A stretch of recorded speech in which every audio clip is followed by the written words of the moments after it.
Hey everybody, in today's video, we're going to be taking a look at my latest trail camera purchase. This is the iZeeker iG220 trail camera with built-in solar panel. So with all my purchases, I like doing these videos in case there's somebody else out there thinking about buying the same item and they want to get an idea of what does it look like when it comes in, what's quality like, etc. So let's start with everything we get. Basically, it comes in a box. You've got an instruction manual. It's written in 5 different languages. It's fairly thick, but again, because it's 5 languages, it's not near as complicated as the thickness would indicate. Comes with a mounting strap to run through the back of the camera. It does not come with a metal mounting bracket. You would have to provide that on your own if you're wanting to use a metal bracket. Comes with a USB Type-C charging cable. That is going to be for charging the internal battery that the solar panel uses.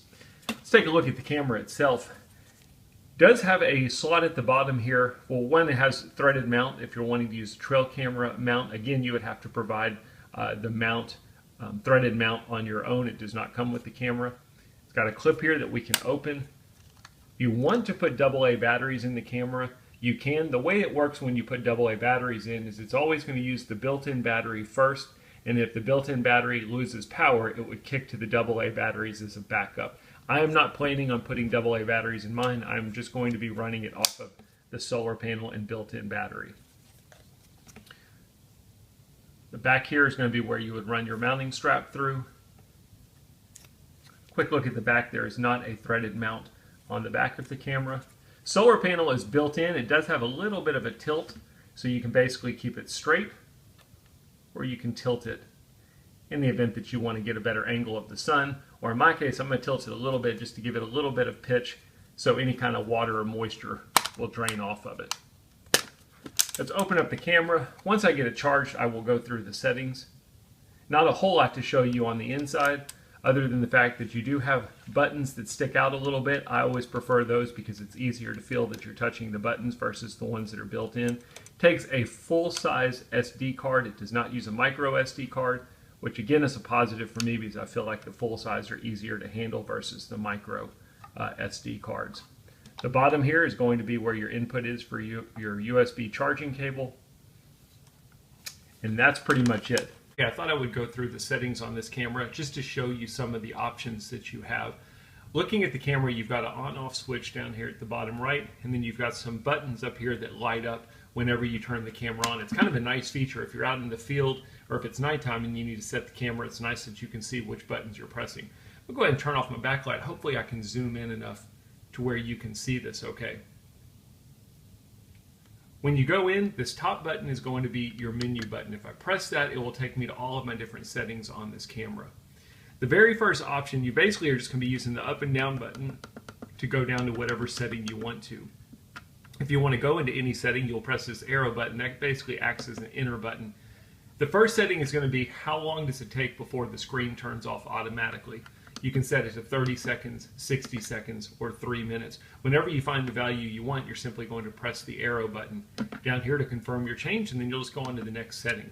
Next one's going to be mode. When the camera gets triggered, do you want it to take a photo, a video, or photo and video? Next thing will be your photo resolution. The minimum you can set is 1 megapixel. The maximum you can set on this camera is 36 megapixel.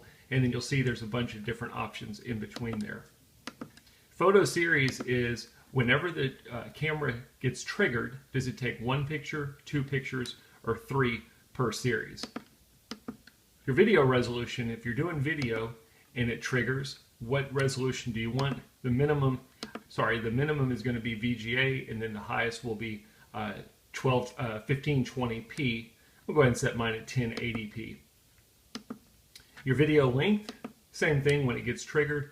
What length do you want? It's nice that they let you get as specific as you want on this camera. You can do anywhere from 1 second to 10 minutes. So you could set it where if the camera gets triggered, it will do a video for 10 minutes long if you wanted to. I'm going to set mine to 15 seconds. I'm going to try and put this out at the highest picture quality and 1080p video just so you can get an idea of what the quality is like. Next is going to be loop recording. Do you basically want it to continue recording and overwriting the oldest files when your storage fills up, or do you want it to stop and basically not take any more images? Your PIR interval. Whenever the camera gets triggered, how long before it re-triggers itself? You can adjust this and be as specific as you want. Next is going to be your PIR sensitivity. How sensitive do you want the camera to be as far as what sets it off? You have a low, medium, and high option in there. Your infrared distance, basically how bright do you want that flash of the camera to be? Near, middle, or far are your options. Target recording time would be if you're only wanting the camera to be operational at certain times. Maybe you only want to use it at daytime, you only want to use it at nighttime. This is where you would set it as under the target recording time.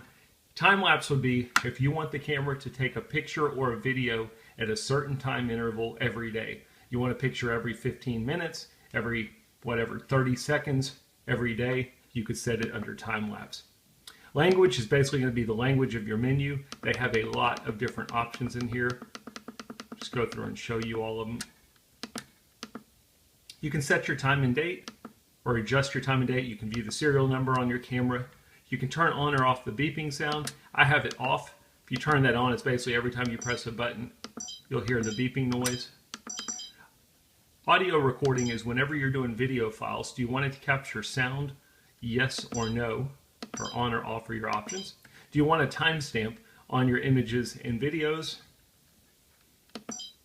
And these are your options for that. You can do time, date, and logo, just time and date, just date, or you can turn it off completely. I'm going to do time, date, and logo. I like showing the brand of the camera that I'm using. You can password protect the camera, and you can format the memory card. As I always say, I always recommend formatting the memory card anytime you put it in and start with a brand new camera. It's always a good idea whether you're using this camera or another one. And then last but not least, you can reset the device to factory default. The last thing is your version. Basically, this would be if you're needing to do any kind of firmware updates, anything like that. That's your menu. When you're done with all of your settings, you're simply going to press the top button. It gets you out of the menu, and then the camera will trigger itself if it's in the on position. If you don't want to put it out, you're going to simply move power button to off and turn off the camera.